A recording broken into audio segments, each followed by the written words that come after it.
Hello, good afternoon. This is Eric, and I wanted to put together a quick start guide for Logos. I know that a lot of folks in the class are just getting using Logos for the first time, and I had heard some feedback that it had been frustrating, which is understandable just because Logos really is a very large tool, and it functions in a lot of different ways differently than other programs like Microsoft Word. So just to get us started off here, I have Logos Bible software on the left half of my screen and then a Microsoft Word document on the right. Now I'm guessing if you're new to Logos, when you first open up Logos, it opens up to this home window. And what this is basically like a newspaper of sorts about just various things that are going on with Logos products. Sometimes you can see interesting videos and previews of different things. For the sake of our class, the home page isn't terribly useful. So what I like to recommend to folks is to set up Logos so that it does not open to this screen when you open the program. Now, one thing to note, when the home page is open, it doesn't open or close anything behind it. The home page basically opens like a set of blinds that covers over anything that you might have going on in the background. So if I have my Bible open here, um, all this will do is just cover over that. So let's start by setting up Logos so it just opens up to a blank screen, basically a blank page that you can start with. So from the instrument panel here, which is this top list of icons, you have the home icon, the library icon, the search icon, documents, guides, and tools. I'm going to go here to tools and go down to program settings. So once again, I'm in tools, program settings.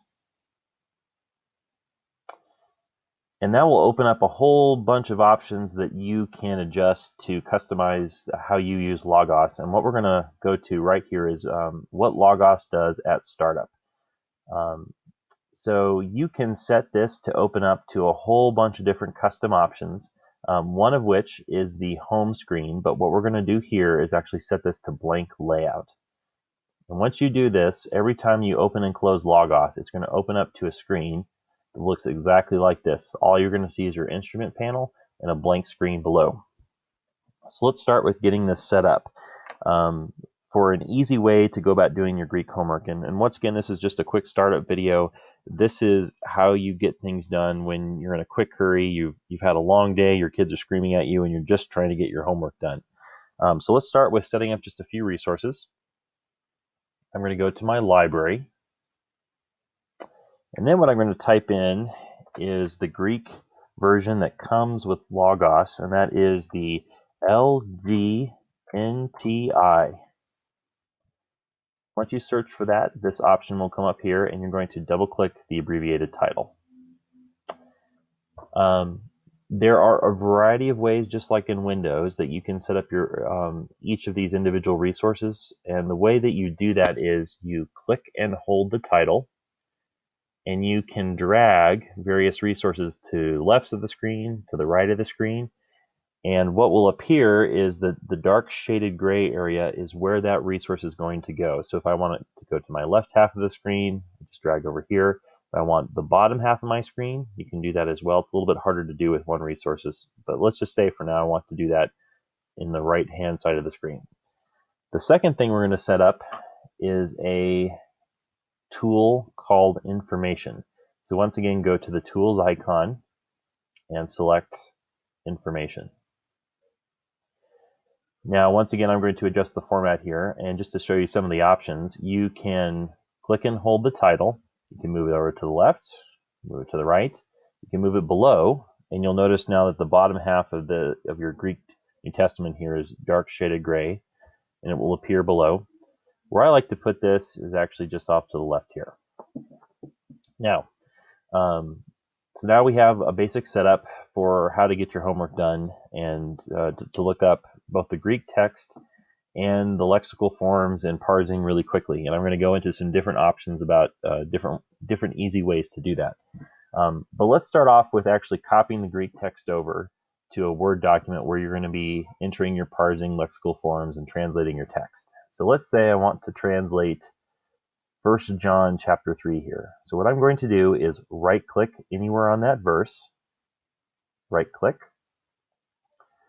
and then a right-click window will appear with a whole bunch of different options. I'm going to select John 1:3. And what this is going to do is it's going to select the entire verse, as opposed to the word that I clicked on. If I just wanted to work with that particular word, I would select that. But in this case, since I want to copy the entire verse, I'm going to select John 1:3, copy. And then I'm going to go over here to my Word document, right-click, paste. So there is my text, and I'll just zoom in just to make it a little bit easier to see. Now let's say I want to parse and provide the lexical form for this word here, the egeneto. So what are some different ways I can do that? Well, one way to do it is I can hover over the word itself, and you'll notice at the bottom of the screen all of the parsing and the lexical form appears there. Now the one problem with that is once you move your cursor, you lose that information. So that's not my preferred way to do it if I'm trying to take some extensive notes. One way to do this is if you just left click on the word, you'll notice now that your information panel updates, and what it will tell you here is with the ampersand sign here, it will give you the parsing. So this is a verb, and this is aorist, middle, indicative, third singular, or at least this is what Logos is calling middle. I'm sure Steve in class has talked about the pros and cons of how Logos parses middles and deponents and different things like that. The other thing it will give you is it will show this little dial here. This dial is telling you what the lexical form is, or the lemma, or the dictionary form. So once again, the dial will show you this is the dictionary form, the lexical form, the lemma. And if you want to copy that into here, so let's say we want to go ahead and put in our parsing. So this is aorist, middle, indicative, second singular. And after this, I want to put in the dictionary, lexical, or lemma form. I just right-click this, select the word, copy, come over here, and right-click, paste. So there you can see in just a few quick steps, you can get your parsing and your lexical form very quickly. Now, one thing I would encourage you to do, it's real easy to lose a lot of the memorization skills that you've been working on for the past 5 months or so. So I would encourage you, before you just copy it from Logos, that you take a guess, so you can at least keep some of your parsing skills fresh. Let's now go into just a couple other ways that you can look up the parsing. Another way to do this is this particular resource, the Lexam Greek English Interlinear New Testament. You'll notice here that it's an interlinear.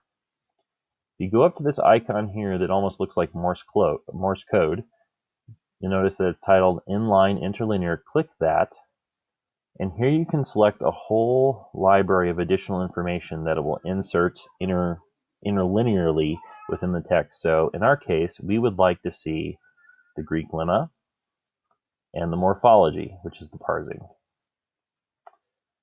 So here, you'll notice now that the top line is the actual Greek text.